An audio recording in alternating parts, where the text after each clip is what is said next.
समय क्या है चंद्रगुप्त? भविष्य की कल्पना।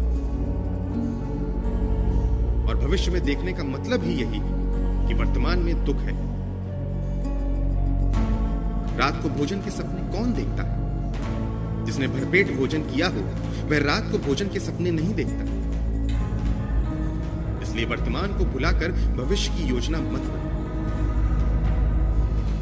क्योंकि कल कभी नहीं आता, कभी नहीं आता। जब भी आता है तो वह वर्तमान ही होता है। तुम ही आज को जीकर कल पैदा करते हो। तुम्हारे गर्भ से ही आने वाला कल निर्मित होगा।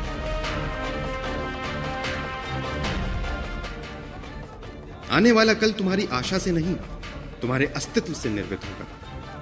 अगर तुम आज मरे मरे जियोगे तो तुम्हारे गर्भ में पल रहा भविष्य कैसे स्वस्थ पैदा होगा?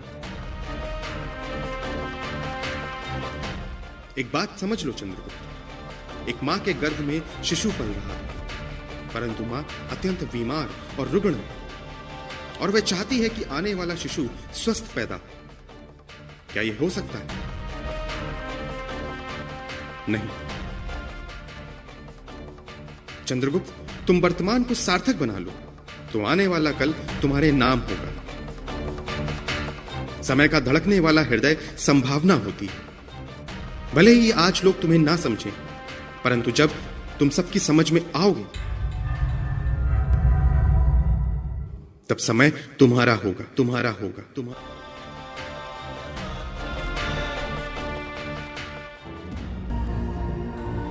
भगवान ने प्रत्येक मनुष्य को एक निश्चित उद्देश्य और निश्चित समय के साथ पृथ्वी पर भेजा है।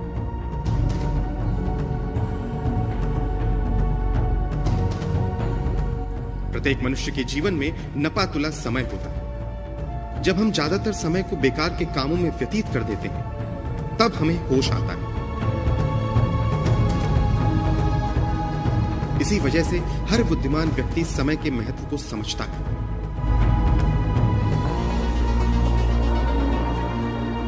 हमारा जीवन समय से जुड़ा हुआ होता है। भगवान ने हमें जितना भी समय दिया है उसमें एक पल की भी वृद्धि होना असंभव है।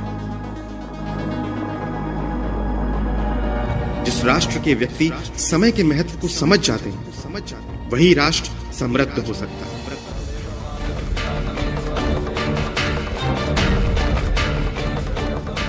समय के सदुपयोग से ही मनुष्य निर्धन, अमीर, निर्बल, सबल, मूर्ख और विद्वान बन सकता है।